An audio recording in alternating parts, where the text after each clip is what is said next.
Ladies and gentlemen, welcome. Episode 9, Unification Party Headquarters. Here we are with Jason Rowe, and this is Adrian Blizzard, Hello. co-host extraordinaire. And we're here just a day settling from the It's on Liberation Day. apocalyptic Liberation Day. Here we are, and Adrian here is going to liberate us from our ignorance. And let's get into this Liberation Day. Well, Jay, I think the talk of the town today is kind of all engulfing, and it would be the word tariffs and all the tariffs that have gone into effect. Would you not agree with that statement, sir? Absolutely, sir. All over the place. So, well, for starters, a tariff is a tax. Like, let's start off with the basics. It's a tax imposed by the government on goods entering or leaving a country, usually to protect domestic industries, raise revenue, or influence trade with other nations. So, the USA today basically put tariffs increase on everybody in the world, more or less. Every single country, whether they're an ally, enemy or not, everybody kind of felt the wrath of Donald Trump today. And it kind of seemed like we're saying, like, whether you're looking at how the stock market reacted or the politicians in various countries, everybody kind of had something to say because everybody was impacted. As far as it's concerned with the USA, like, they have a long history with tariffs, kind of going back to their founding. Like, they were initially founded on a government structured solely on tariffs. There is some people who are pointing out some of the negatives that could come from this. Like, obviously, nothing is all good or all bad. And the corollaries between the Great Depression and, like, the tariffs that came out in the Smoot-Hawley tariffs back in the 30s. And they kind of, some people correlate that to the Great Depression, like, and being one of the catalysts for it. So, and it's kind of similar for, like, kind of similar reasons as to, like, what's happening now with, like, changing economic climates and trying to bring back industry and stuff like that. And it kind of blew up in their face then. So it kind of looks like a lot of people don't really seem to. I mean, since everybody's hit by it, everybody's kind of taking their own perspective as to, like, why the tariffs are happening. You know what I mean? It's kind of like a little bit like that elephant picture where there's the three different people. One guy's holding the tail, one guy's holding the leg. Like, everybody has a different kind of opinion as to how this affects them. Now, as far as how it affects Canada, it seemed kind of interesting because I saw some, like, reports from the CBC. Like, it's changed so much in today, like, from this morning to now, where, like, initially it kind of seemed like the CBC lady from, like, Washington, McDonald there, Kate McDonald, I believe her name is. She seemed kind of, like, disappointed because initially when the tariffs were rolled out, like, we got a pass. Like, Canada got a pass compared to, like, what the expectation was. Did you see the similar thing out there, Jay? Yeah, I mean, this is part of the madness of Trump or the genius of Trump. I heard when he said the other day, we're going to be very nice. He did his calculations on every country in the world, and then he said he was going to do half.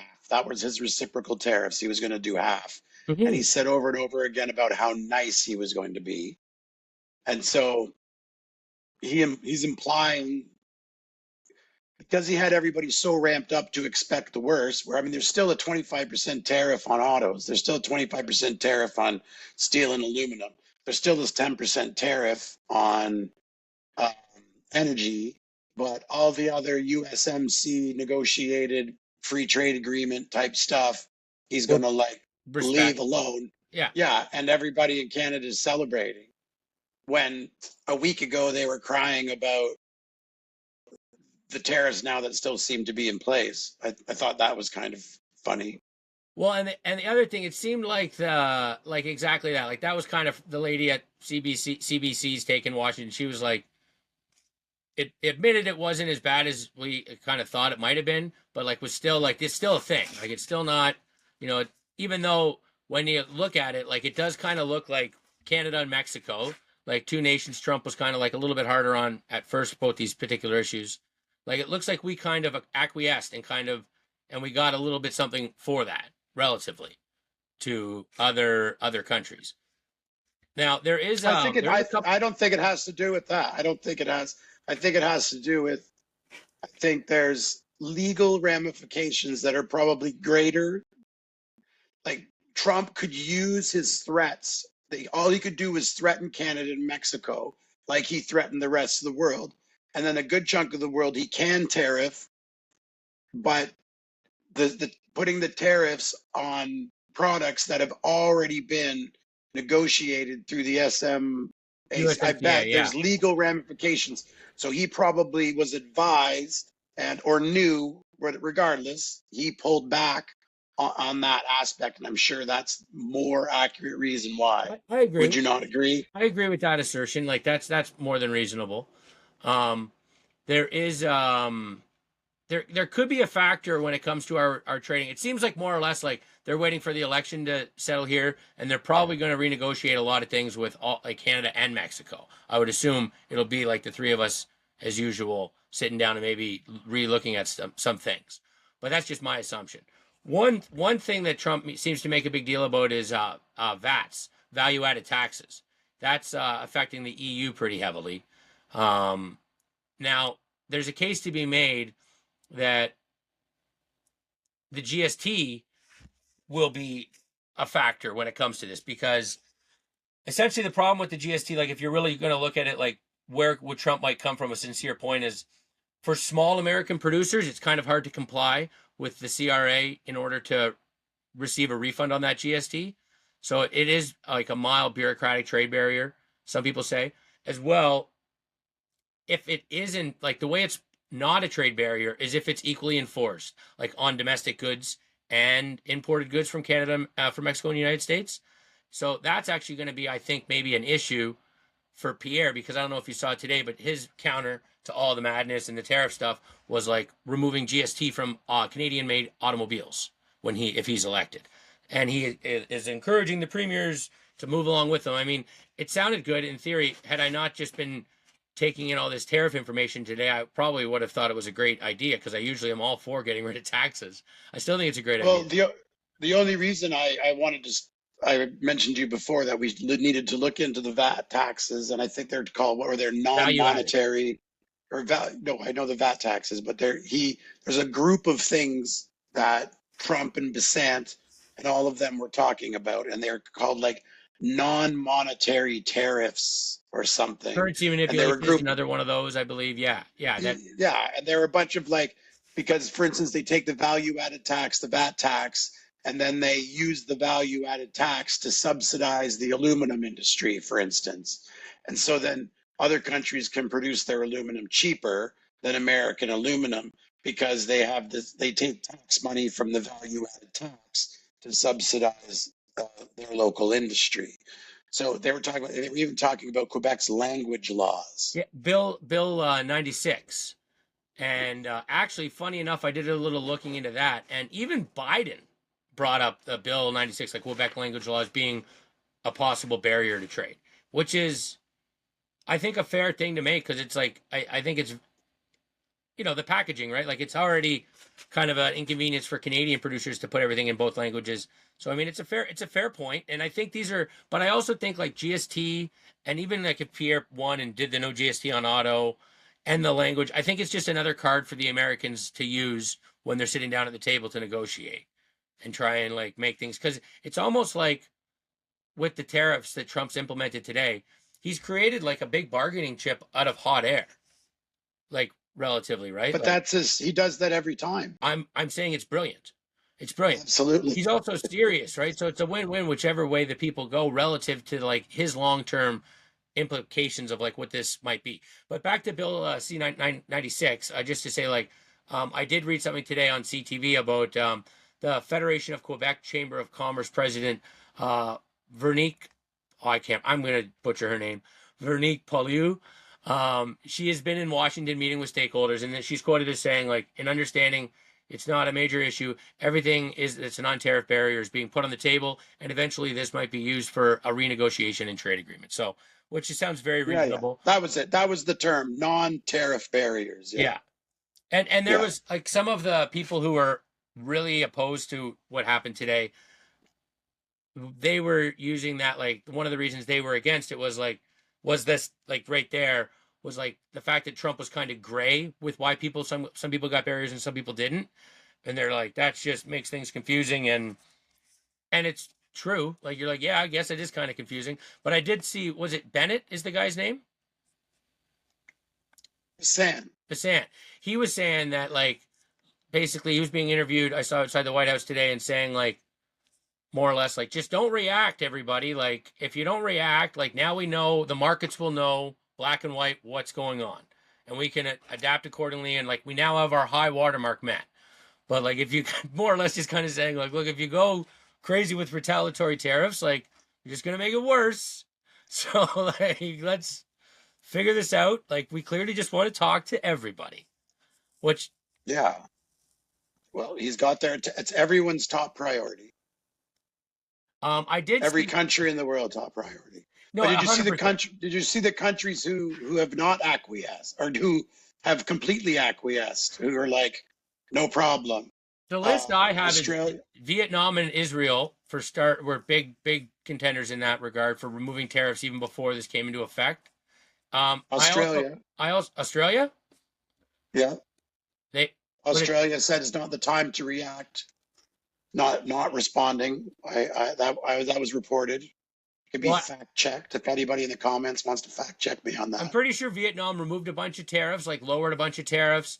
Israel as well. I Yeah, heard, Vietnam I saw. yeah, Canada and Mexico were in my books of like people who kind of handled it initially positively. Now I will say like the reaction from Canada, I was like it kind of seemed like a nothing burger at first, and like when I saw an interview with Mark Carney, I think it was either from last night or this morning, and he kind of seem a little defeated, like that the air was gone out of the Trump crisis, like because he was like he was like this is a crisis, like we need to handle it, and then like the next time I saw him later that day, like I have both clips.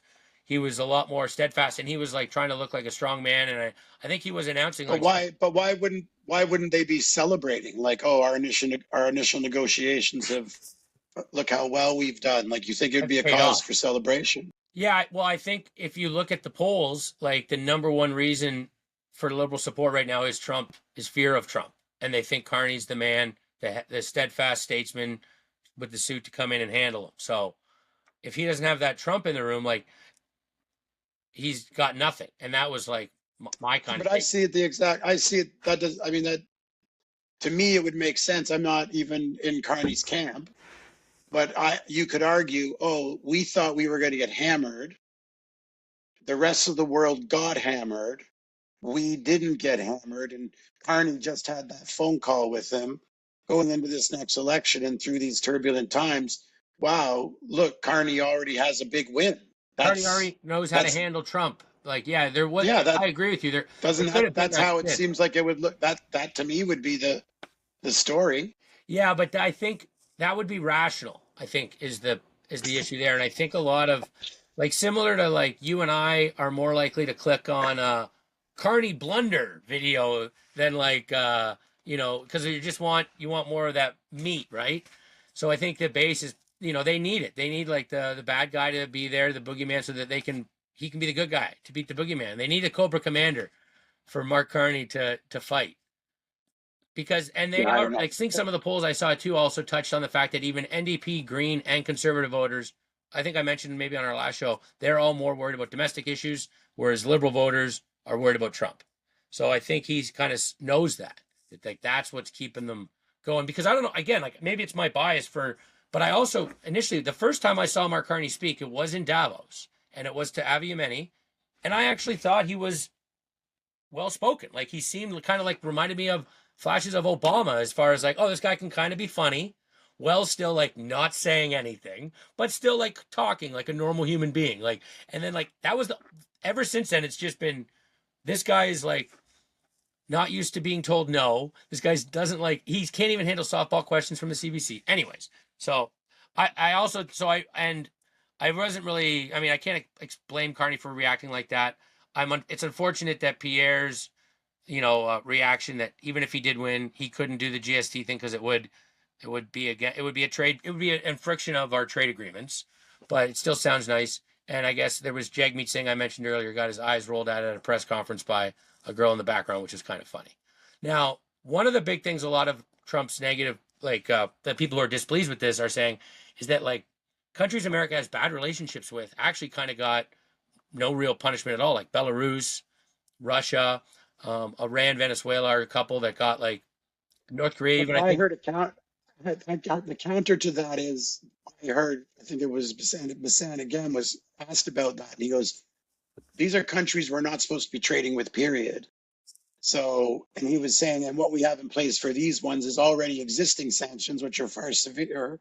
And then he Exactly. also indicated, right, Exactly. and then he indicated they have secondary tariffs for like if you're buying Venezuelan oil and you're using that to make whatever widgets in Yeah, Brazil, he's going to hit you on that product coming in. So that's what I heard. More or less, like we already are beating these guys up, so we really don't need to kick them anymore. yeah, there's no more place to kick them. We're not supposed to be trading with them. Period. That And was my and understanding. that was exactly my understanding, which actually sounded reasonable. But like that was one of the things that like people in Europe are pretty upset about, especially because I think Ukraine got double the tariff that Russia got, so that was kind of just looked. Ugh. And another thing I heard to the point of like why he maybe went a little nicer on Russia in particular was I supposedly when he met Putin a week ago, he had left the meeting with like kind of like an obligation to try and help Russia get their foodstuffs into the European market, like trade. So I look at it like maybe Trump's playing his cards and keeping it as like an olive branch for like because the peace with the Ukraine looks further away than it has in a while as it stands today, right now, where it's like 2 weeks ago, I thought it was around the corner. And now everybody's loading the gun. So I think any olive branch he can get to try and get a peace deal over there, can't blame the guy for trying. No, no, you can't. I love that all the reporting against him is, I was listening intently because I really wanted to get like, I know the obvious ones that everyone's going, of course, the economists say that, this isn't a tax, it's inflationary. All the economists say that it will tank the market 100%. I'm sure there's not one economist anywhere that with worth his salt. That's the story I'm told. But somehow Trump has surrounded himself, not an idiot, with a half a dozen other, I assume, not idiots who did some pretty big looking into the old tariff plan. And then they wrote papers and Navarro and all of them. And so apparently they're all just crazy. And then that's the one narrative. And then all the other reporters after that are just imaginary things that are going to happen in the future. That's what when I did my research, I found that the only criticisms of the tariffs that were that those guys are crazy and mainstream economists say this, and then the second reason is like what I just said. That's it. Well, There's just there is to their credit. I think I read somewhere today the stock market lost. I think it was like $2 trillion in value all across or whatever. I heard that somewhere. I know there was a lot of red in the market today, especially it seemed to be particularly China-based companies, like companies that imported from China, that took the biggest punch on the nose. But I would also say like the stock market's been rising for a very, very long time. And I think the red in the stock market is like sure some good companies got beat up today, but I think a lot of fluff companies got reality brought in today as well. Combined with the import exports as well as like I think there's a lot of companies in the stock market that maybe are a little overvalued and they needed a reassessment anyways. So they might use whatever opportunity to blame it on whatever not reality. but It's I mean, but don't you think it's ridiculous that I mean you're going to try to monumentally shift the way the United States does business with the entire world. And you could argue a thousand different ways that Trump could have had more tact or he could have said things nicer or Mhm. I mean that's a whole other, that he could have his tone could have been better. But put that aside. They're trying to monumentally shift something. And again, I'm not saying it will work, or it won't work, but they're not really talking about that. They're talking about imaginary things that Well, are going to happen. They're going to say well, like, "Oh, this will happen. That will happen." Mark Carney did touch on it, and because like I was gonna like make the case that like after all this goes into effect, it's effectively the end of globalization, like the closing chapters of it. Which and as well too, I heard a good case to be made today, the end of the World Trade Organization because that was primarily a U.S. driven vehicle. So if the U.S. is going to go more interdependent, and everybody is going to do too, because I even saw as well like Japan, China, and South Korea were looking at maybe making an agreement where they all kind of like work a little bit closer. So you know you are right. Like what Trump's trying to do is monumental, and it is a whole shift to like what the world order has been working towards more or less since the fall of the Soviet Union or the end of World War II, right? So there's a lot of moving parts. There was a funny side piece of news today. Like there was a bit of funny in all this, but there was something very funny. Did you hear about how it affected the herd in McDonald Islands? You hear it right. 10% tariffs on the herd and McDonald Islands. If you haven't heard of this trade hub, you aren't alone. The islanders are many penguins, seals, and other birds. We don't even trade. Run. Tariff is here. Tariff on me.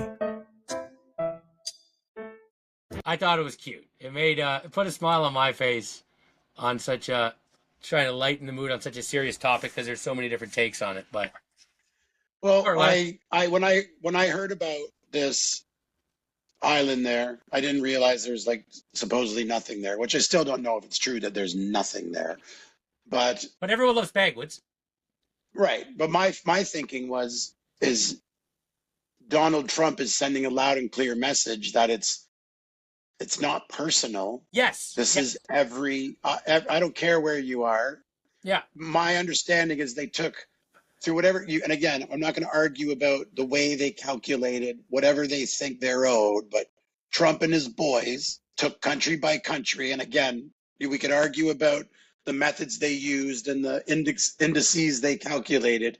But in their mind, or at least what they're saying, we'll take them at face value, is they took the number that they think they're ripped off by each country, their words, and then they cut that in half. So that was what he did. That was Trump being, like I said earlier, that was Trump. We're going to be very nice. We could be worse. Yeah. I think So it's to everybody. So if you're taking it personally as oh, you're a country this or your country that, you're missing the point. well, it'll be interesting to see as this progresses, like to see how. And honestly, I don't know. I just hope, like, our government plays nice. Like there was. I was talking earlier about the Bloc Québécois. The fellow there, I think it was the leader of the Bloc Québécois. It was the leader, and he was talking basically about how Mark Carney is more or less like an interim prime minister, and he should not be like on the world stage, like decreeing things that our nation stands or doesn't stand for. Like you called an Yeah. election, wait, like more or less, like this isn't cool that you're out there because Carney was basically saying like America ended the world order today. Like that was the second thing he was saying. Did you see that?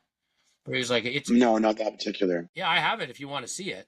And he's a little bit Sure. more. He's a little bit. Yesterday's actions by the U.S. administration, while not specifically targeting Canada, will rupture the global economy and adversely affect global economic growth.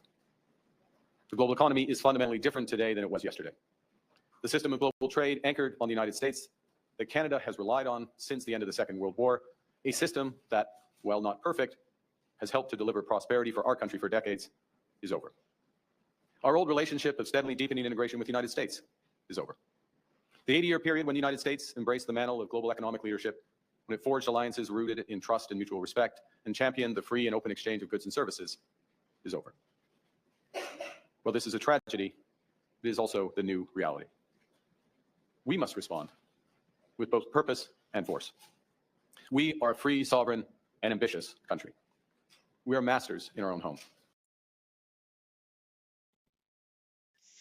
Well, That's that's it. And a WF boy, he would hate that. He's been working his whole life for more and more globalism. So yeah. So I mean, he seemed, and I think that was what the Bloc Quebecois leader was saying against. Like, I mean, I don't know. I don't know if I'm mad at Mr. Carney for saying that. I mean, it is what it is. I kind of just look at it like he actually said the truth. Like that's what happened. That's fair. yeah, It's cold well, hard that's truth. what is happening. Yeah. Yeah, that is what it's maybe that's what's shocking is that he's actually not like everybody else who's like, it's like, I don't know. I was just watching person after person I tried to take it from every different country, everything I could find to watch. And again, they were all like, boo hoo, this is bad for us, insert country, Italy. And therefore Trump is bad or Trump is crazy or Trump is, he's Hitler or Trump is something. But their argument, no, there was no argument about like what he just said, which was, I mean, it was somber, like you said, but it was measured response. Like, hey, this things have changed, and we gotta deal with it. We gotta roll with it, Yeah. and that's what people should be saying, and people should be understanding. Or like Australia said, okay, cool, let's not retaliate if that isn't true. But we know Vietnam has. We do know other countries have, and we even know Doug Ford. I don't know if you saw what he said, but right after the tariffs, he said, "Hey, let's drop all our tariffs. Let's just let's drop them all. So there's no need for these so-called, as they say, reciprocal tariffs." I hate the tariffs the most. Like, you think you guys hate tariffs? We all, well, buddy, I hate tariffs more than anyone. Yeah, good. I Yeah. mean, it's moving in the right direction, I guess, but we'll see. Like, I definitely think there will be some bumps. There's no question about Yeah, that. But obviously this is going to be nonstop bumps. It's yeah, going to be like nonstop bumps. Like that's part of it. Like it's almost like a boot camp. the Like, it's going to be rough, yeah, but you'll come out stronger if you just bear with it. That's what I see it as personally. yeah, I see. I mean, I laugh here. I want you to play this. I'm not going to bore you with a huge long clip, but I listened to, it was like this economist for like 20 minutes. And all the 20-minute guy did was basically 20 minutes he slagged Trump, said how bad it was for the economy, said how Canada, everyone should do business someplace else. 20 minutes of doom, gloom, 20 minutes of doom and gloom, gloom and doom. But I think the truth of what I'm about to play for you, he summed up, like, he betrayed his entire arguments and everything with like 2 sentences. And I thought it was pretty funny. I'm just going to play you those 2 sentences. Look, we've been trying to diversify trade since the first time the Americans did this to us, 1970, or the most recent time, 1971. Royal Commission, we were going to diversify trade. In the interim 50 years, trade with the rest of the world has increased, but trade with the US has increased more. It's difficult. You live next to the fattest, easiest, richest market on the planet. Do you really want to go to Honduras? Sorry to pick on Honduras, but do you really want to go to Honduras to work 3 times as hard for half the money and 4 times the risk, even with the current US? Yeah. So did you hear that? Yeah.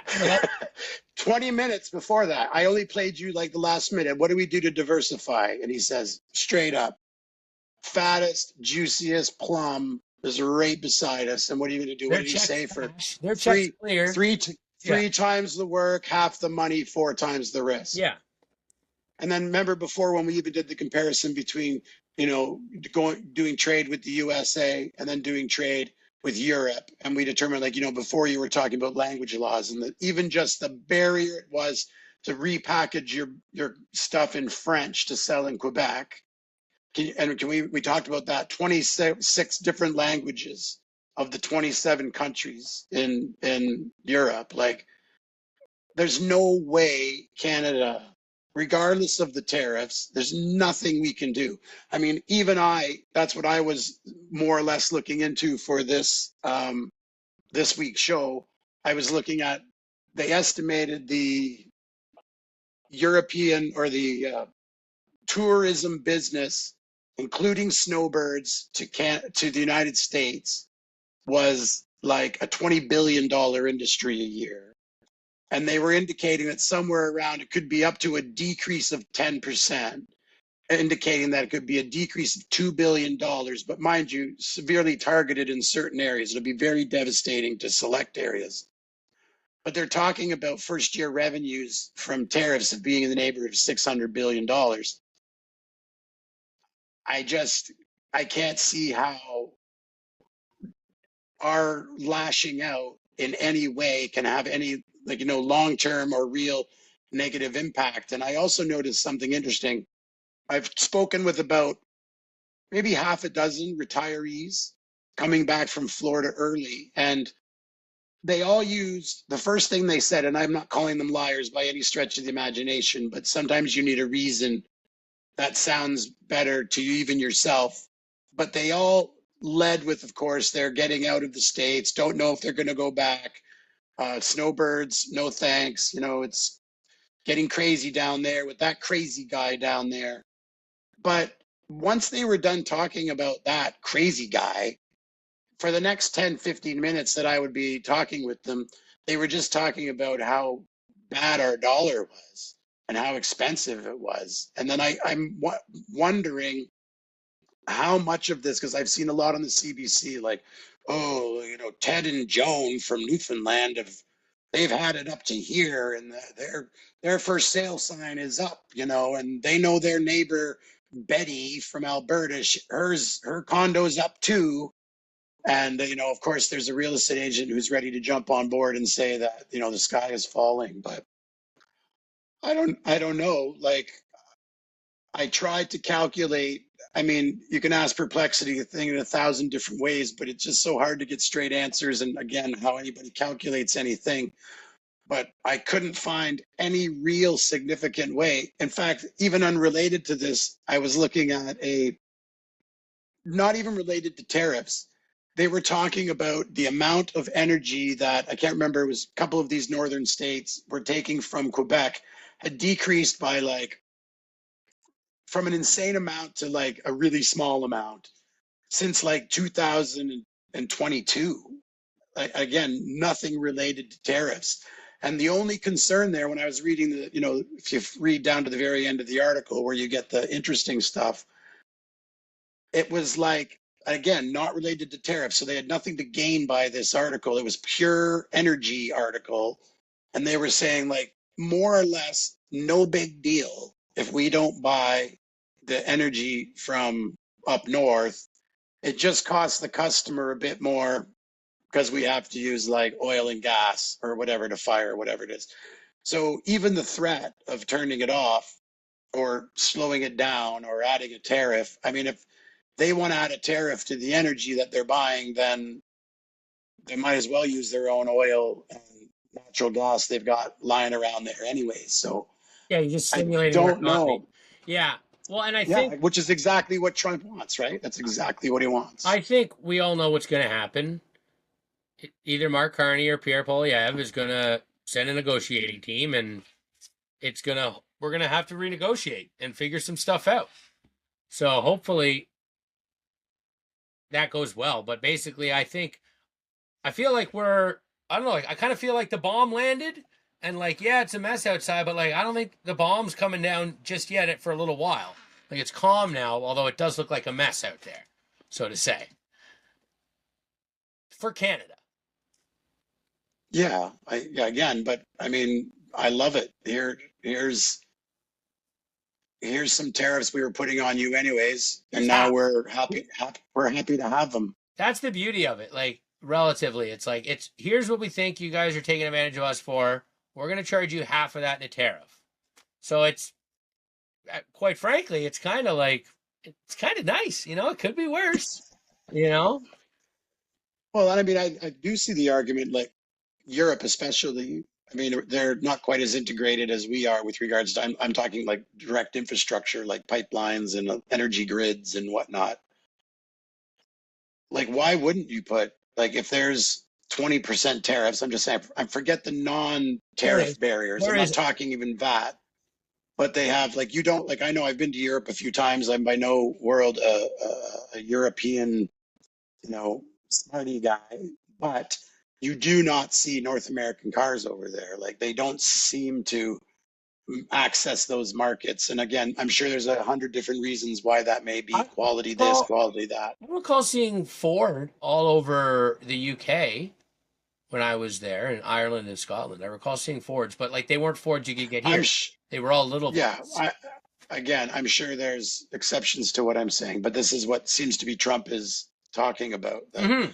they don't have access to those markets. So I don't really know why you wouldn't put a 20% tariff on BMW and make somebody Well, buy a locally made. what it was is essentially during the Cold War, you know what I mean? You're like it was America propping up all these European nations to get economy going, right? To have something in the region so they could help fight the Russians. So it was like, you know, part of the after effects of the Marshall Plan, like we don't mind taking it on the chin for all you guys because we know the war was bad and we know we're winning.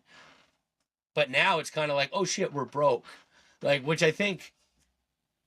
Well, hey, can you meet? We've been talking for 40 minutes about tariffs and people calling this, that, and the world changing, global order this, global order that. And you basically just hit the nail on the head. It is the most, like, United States is broke. And if they don't do, like, even like you and I, we were broke. We changed our lives, had to do something drastic, move to a Mm-hmm. new place Mm-hmm. and do something different Pivot because the same old it was wasn't leading to the working. same old path. Yeah. Yeah. So apparently everyone hates that.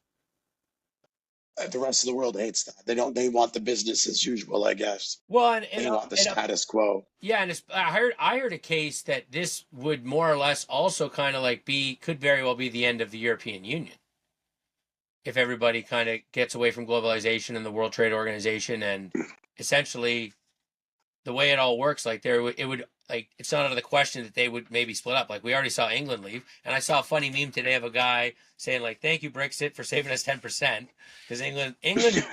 The news I heard out of England was actually kind of hoping Stama was going to make a free trade agreement with Trump, and that was like one of the issues when they met that was top of mind for England. So they're still trying to work towards that. So they're being proactive, but yeah, I mean, because the European Union is more or less just like a big rules organization. And if the rules aren't working anymore, you're going to have to pivot.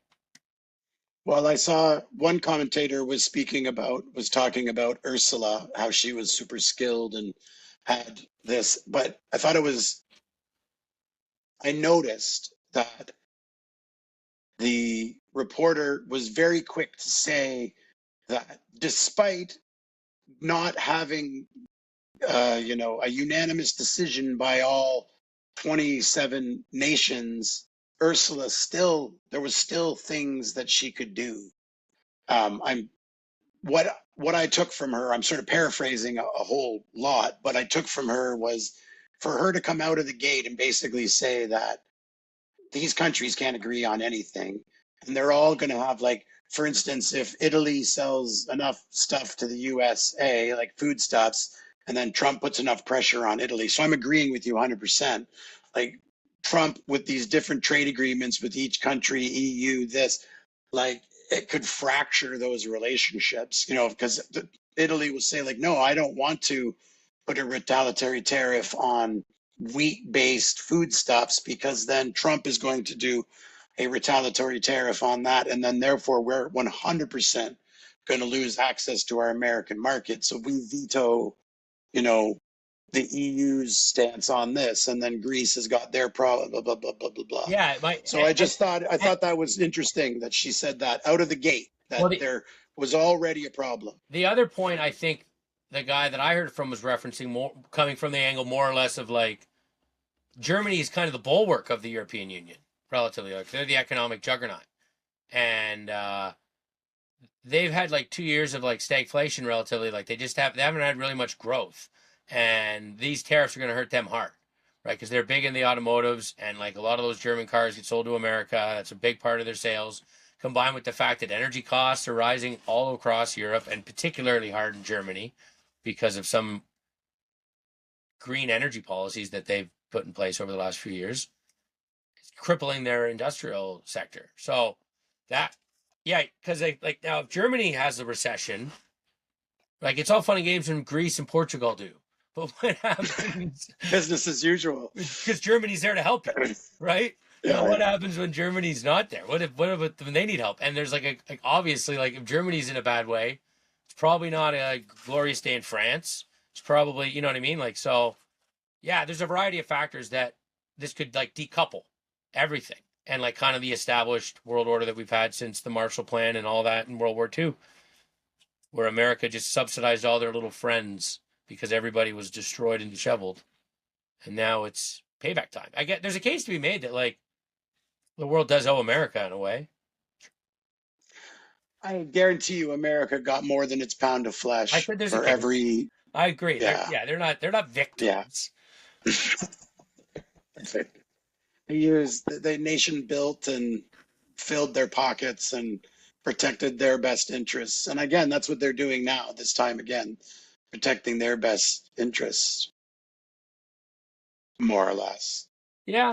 Again, they could be wrong. I'm not saying that. I'm not so pro Trump that I'm saying, oh, 100% that this is the best plan. Oh, rah. I 100%. Like there's too many black swan events possible. Nations can do crazy things, right? We sit here and we go, easy for us to say we're not making those decisions, and we already know everyone dislikes our point of view for the most part. So we're fine. But if we had our paycheck as a member of parliament or something, and every 8 out of 10 people were just whispering in our ear, like, be a tough guy versus the states, then, you say what you say, but Yeah. I don't know. Well, I think that's what you're going to get from Canadian politicians. I think one thing you're going to not see out of Canadian politicians between now and the election is you're not going to see any of them want to talk about the dairy industry, because I have a feeling that that's going to be coming up. Like our supply management system is probably not liked by the Americans. And no, that it's a huge contention for sure. Yeah. So again, it's one of those non-tariff barriers that will not. And it also is a tariff barrier, like the very subsidization. I mean, they don't call it supply management. They don't call it subsidization. They call whatever words they're. Yes, yeah. But supply management sounds like we're just making sure you got milk, bro. We're just making sure everybody's got milk. That's all we're doing here. Yeah. At a nice, reasonable price. Here's your nice milk. I will say, if American milk floods the market and it's half the price, I will still buy Canadian milk because I don't like growing. Yeah, we know about your reasons. Yeah. No, fair enough. There's lots of people, but that should be somebody that, if you believe in the free trade, then you should be able to buy that. Yeah, 100%. Like I'm all for the free market in that regard. But I'm also not like a millionaire dairy farmer in northern Quebec or southern Ontario. They're probably, and that's why I don't think you'll hear any Canadian politician talk about it, because I think that's one of the big monkeys in the room is GST, Bill 96. I think those are minimal issues for America, but I think that one right there might be a big one. And I don't know, automotive, to be honest, between me and you, automotive to me just seems like Trump just throwing words around where he's kind of like, well, just make more stuff here. Because like the way I kind of figured automotive was coming from southern Ontario was like they were almost like brother and sister plants. Like everything was intertwined. Some stuff gets sent back and forth across the border like 8 or 9 times. Like, so I think that'll come out in the wash. But one thing that's concerning me though. No, but he already did say, he said, like, for instance, the tariff was 25%. And he said that if more than 50% of the auto parts were made in America, United States, then it doesn't matter how many times it went back and forth, it would be charged a tariff of 12.5%. Or so obviously they've only been at this tariff thing. He's only been in power for like 3 months. So when you have to think of the mass calculations that you would have to do to take place in each scenario, and this is like one of the criticisms people make of him is that they're like, oh, how many spelling mistakes are going to be in the draft because they're just finishing it. Yeah. And I always, and they're, the numbers, I'll know if they actually did calculations, if they're odd numbers versus round numbers, or they're just throwing them on a paper, or like all these like geniuses, but missing the entire point. The entire point is hey, everybody, everywhere, every country, everywhere, you're going to be paying something, and they've even floated the idea of like America for too long. Not only has it been the benevolent, um, you know, police and benefactor to the world for the last number of decades, not only that, now it's like Costco.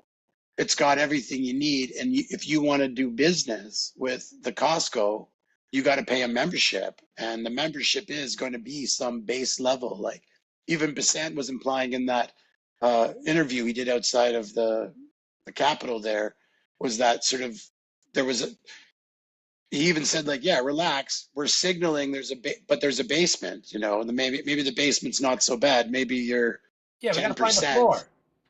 Yeah, here it is. There's the And ceiling. Here's the here's a ceiling. number. If you don't overreact Yeah. and counter anything, now let's work from And there. let's talk from there and find a floor.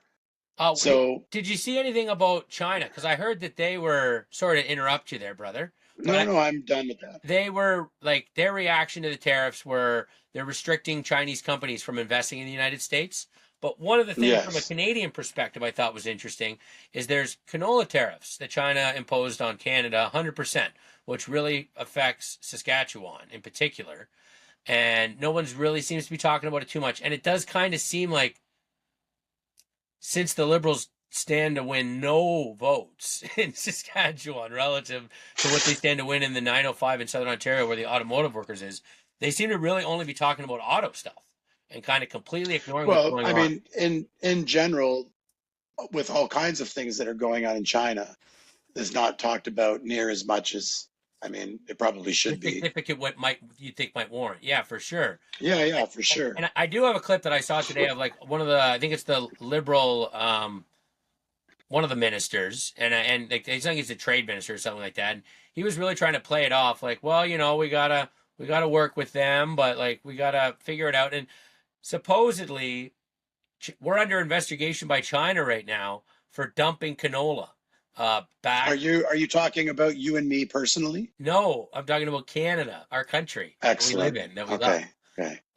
We supposedly were dumping canola under a certain price as well. We also brought in a tariff on their electric vehicles, steel and aluminum.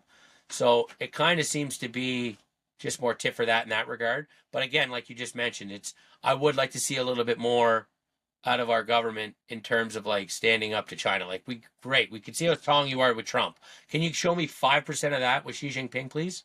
Like personally, I'd like to see 100% of that with Xi Jinping, but I'll take 5. Like I'm not a greedy man. Yeah, no, for sure. It should be. I've tried to even make sense of it myself, and I try to go and look, and there seems to be a lot less information about what's happening there, and trying to keep track. But I mean, I'm sure that's the nature of the game, and I think again that's the nature of Trump's game, is keeping the numbers become so that people like you and I, even that are trying, can't even talk about it. You can't even talk about it, and then like you need an encyclopedia and charts just to keep track of the numbers here, and you add this to that, and if you add them all together, it's like even reporters asked the people around him, like Howard Lutnick, and what percent is now total if you add them all up and they don't even know. Well, and right? These are the architects of this. And the real truth of it is like the governments of the world are like the Medusa, because if you think about the tariffs, the real remedy is like, okay, we got to work with America. So we have to make a concession. But how do we make a concession that works for us? Well, we're going to have to cut some bureaucracy and grow the private sector, which is just like, if you're the established bureaucracy, you're kind of like, well, no, we'll just wait. You'll be out in 4 years. Like we're not losing our jobs. Like well, that was another one of the criticisms that everybody was saying is it seemed to be a valid criticism to say that not that Trump's plan was bad or that it wouldn't work. I mean, there was many people saying that, but there was lots of people just saying like, ha ha, what a stupid plan, because that kind of thing would take like 10 years. To build an automotive factory, it would take 10 years. Like somehow that's an argument against doing it. It'd be like saying to my son, like, don't buy your house, son. You know how long it'll take you to pay that off? It'll take you 25 years. Like, Well, it doesn't make any sense. well, and Let me similar. finish for a second, just Sorry, one sorry. second. So they're telling him it's going to take 10 years, 10 years. But why couldn't, like, with regards to automotive tariffs, why couldn't you say, okay, we import, Trump would say, Germany, your big concern is 25% imports or we're going to devastate your economy, BMW. So ultimately, you want the profits to be taxed. So I will take those tariffs off starting tomorrow once you guys have signed the commitment to build this factory, which I understand will take 10 years and cost X number of dollars. But the shovels go in the ground tomorrow, and then the tariffs come off the moment the shovels are in the ground, because now you're spending X number of dollars in the United States, construction industry jobs, building the factory, building the plant, blah, blah, blah, blah, blah. Like, the nice thing about putting tariffs on, if everybody has a thing, is they act like you can't adjust them. Like they say again, like Trump's so dumb because he doesn't realize that the automotive industry is so integrated and the cars go back and forth 6, 7 times. He can't understand that. Like, of course he can understand that. Why can't he put them on, get the full weight of the threat, and then as things unravel, and then he sees, oh look, the manufacturer's suggested retail price on a vehicle has just gone up by this, and people are a little bit bitching about it. So you know what I'm going to do? I'm going to adjust it in this way, and Bringing I'm the going to Trump massage series it. credit. If you're buying a Chrysler made here in Yeah, Illinois, you get 10% off absolutely. this Yeah, year. Like, yeah. absolutely. And we send you a check back. Like they talk like there's like As well, to your point, with the no 10-year idea. timelines, like a lot of the timelines to get factories and stuff like that started involve like a lot of bureaucratic headaches that get up and eat up the weeds up of progress. And Trump's like one of the most business friendly guys ever. So if he's removing regulations and incentivizing municipalities and states to cut some of their old red tape out, you know what I mean? Like, And 100%, I guarantee you, if you were Germany and you said, okay, what's our trade? I'm making up a number here, 50 billion. You believe our trade deficit is 50 billion. So we need to, over X number of years, spend 250 billion in your economy and create this number of yeah. jobs in perpetuity. Like, there'd be a formula, and then they could just sort it, bing bang. And I guarantee you, they could be digging in a month, because Trump would personally do it. I'm not talking like you or I, we're going to open our pizza shop. Nobody cares about that. But these companies that are spending 500 billion, 250 billion, Also, like, those doors would open. then there's the other companies that are already doing business that could expand operations at a faster pace if the support from the federal government's there and the encouragement. Absolutely. So yeah, like exactly, it's turning the Titanic around. It's not going to be. It's going to be ugly. It's not going to be fast, but it's necessary. Essentially, like full stop is what it seems like. And similar, Yeah. like on that note of what you were saying about counteractive people talking, like a negative person I saw today on the internet who was just so certain this was the dumbest thing ever. They more or less, one of the points they made up kind of counteracted their point, where they're like, America doesn't make anything. Like they have to import. They're an importer nation, which is very true. But it's that same statement that America doesn't make anything as to like why they need to start making some things. Yeah. Like you don't fight not making anything by not making anything and continuing not making anything. You got to start somewhere. Yeah. So Yeah. hopefully I he has agree. enough time, because it looks like it might be bloody in the midterms for him, the way the economy was already kind of going and whatnot. But I mean, who knows? It's that's so far away, but still, 16 months. It's also not far enough for big like world shattering plans like this to be ironed out. Like it will definitely still have ripples 16 months from now from all this, without a doubt. Absolutely. But, let's say he gets a few high profile successes in the right state, Mm-hmm. in the right place, the right, Yeah, if he's and smart all like of a that, sudden, true. BMW build here. I was down by 2 points last time. If I could get 600 jobs for BMW in Scranton, Pennsylvania, well, they're going to take the state. Like, yeah. I mean, that's who knows. I'm sure it wouldn't be out of the question for government strategists. well, to of course, that. that would be in part of that. Of course, that would be the case for sure. So, But I don't think they don't give enough. Again, not as a fan.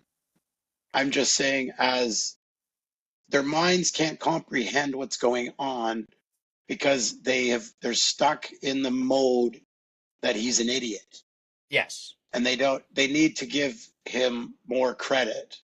Or or if you want to say he's an idiot, then you say, then okay, then he's an idiot, but the people that he's surrounded himself with and the plan that people, like, again, agree with it, you might disagree with it, you could prognosticate its failure. But if your assumption is you're coming from the perspective that this is all from dumbness, Hmm. I get it why they're falling apart, because their mind can't contain those the idea that this is actually might be a well thought out, well executed plan. Again, not saying it will work, but I'm going with that assumption, and I take what they say. Again, all the criticisms of him today are like they nitpick the numbers. Like the one reporter was saying, like, oh, Trump, you never know what he's talking about, because he said, he hated dealing with Canada and the trade agreements going back 50 years. And then the next day he said trade agreements going back 30 years. And then so therefore Trump's a liar. So you can't like trust him. And then I think to myself, does this lady not understand how humans talk? He's not an encyclopedia with everything marked down in his notebook, but he's directionally true. The point of what he's saying, if you're listening, is not the 50 years, the 30 years. For a fucking long time, we've been having a bad trading relationship in his position. That's the point. It's not a fact check reason, and then a reason to discard his plan as chaotic. And that's what I find is it's almost like they forget how human beings talk. They talk how Well, normal human beings they talk. despise him, right? And so since they despise him, they intentionally misunderstand him. Like they take him super literal all of a sudden. Like you know what I mean? They take him literal when they shouldn't, and they think he's joking when he's not. You know what I mean? They intentionally misrepresent him all the time, and whether that's intentional or malice, their bias is a big factor. Like you know what I mean? It's kind of like when everything looks like a nail. Like they think the hammer's the solution. So they just think, yeah, and I guess we'll all see soon enough. Like everyone who matters seems to be taking it seriously. Let Like, me ask you, we'll wrap up with this one question. You asked me last week to hypothesize. But just before I ask you this question that you're going to hypothesize on, I thought it was funny. I wanted to go back. I just didn't have time before the show because I wanted to bring up a clip from a show where basically I would say at least 2 weeks ago, an incredible podcast where the host and the co-host with 100% certainty predicted that it was not a bluff. It was not just a threat. A threat was only part of it, but the Trump tariffs were coming 100%. They were coming, and the tariffs were part of it based on, like we said, Howard Lutnick with that paper and all that. And that podcast was ours, but I wasn't able to find that piece. But we 100% we're are Nostradamus. 100% so far. We're Nostradamus. All right, we're batting. So now, in the spirit of being a Nostradamus, I'm asking you to say, what do you think, out of the result of where we're at now with the tariffs? What happens worldwide, Canada-wide, whatever, just general flavor? What happens next? Well, it's going to be a race to be friends with Trump. Everyone's going to be trying to get to the table with him and like sign some deals. The problem for us is we have this election, so we have almost like a natural delay. But I think it's an inevitability, which I'm just saying it might put us on the back foot or maybe give us some ideas where we see like what happened with other countries. Well, it's probably not. I mean, if you have a reason to delay, like a federal election, it might be a smart strategy. I don't mean necessarily for Carney's campaign or Pierre's campaign, but as a Canadian strategy, having this excuse to not. I mean, again, there's going to be two groups of countries in the world. There's going to be fighters, and then there's going to be acquiescers. And you're going to see if you were to step back now for a month before you had to choose which camp to jump into, that could be a good strategic position to take. But it's too juicy of a plum for Carney to let go. I will say, here's my prognostication. In 2 weeks' time from now, there will be zero fighters. It will be a bevy of acquiescence, and it'll just be a variety hour of like how various countries found common ground with and an adaptation to the new increase in tariff, because there'll be something that wasn't there no matter what. And I think that's Trump's kind of way of basically being like, it's like the old Lisa asking Homer to take a limo when she really just wanted to take the bus, but she wouldn't be allowed. So she starts with the limo. Homer doesn't mind when she's asked to take the bus, I think Trump just wanted to get on the bus. I think I might have used this analogy in one of our shows before. But Trump just wants to get on the bus. He just wanted a piece of fat. And if everyone plays their cards right, it won't be that bad. And it could be beneficial. I sincerely believe that. But beneficial for the U.S. for sure. I think as a common person, you know what I mean? Like, I don't have a vested interest. Like, my family doesn't own 10% of Loblaws and their real estate across Canada. Like, if I had a big asset like that, maybe the headwinds, I would be concerned with some fluctuations in the market affecting my life. But as a common person, I see this only as a win for people in North America. Really, because we're all going broke, ultimately, and nobody wants to talk about it. I remember my whole life, the deficit's going to about to explode. No, we figured it out. And then anyway, so like we got to get that monkey off our back. And if he leads the charge on that, maybe other countries will like acknowledge they're going broke. Like, who's gonna be that's a real question. I got one for you. Who's gonna be the first country to be like, oh crap, we're going broke too? Like everyone for the last like 5 years has just printed a little bit less money than America, or a little bit more money than America. So no one's really noticed the inflation everywhere, but it's everywhere, right? So I don't know. And that'll be interesting too if he starts going crazy with trying to lower the American dollar. That'll be a real head scratcher for how the world reacts, because that's been a real defining point of the whole trade structure they have the goods to both worlds. Yeah, they have the reserve currency and value currency. Like, again, economists maybe don't understand what they're trying to do. Maybe they're the ones that don't get it. I don't know. But I guess we'll leave it at that. So basically, Trump, he's got it going on, and Happy the rest of the world Liberation Day, is Happy Liberation Day. All right. Thanks, everybody. Wow!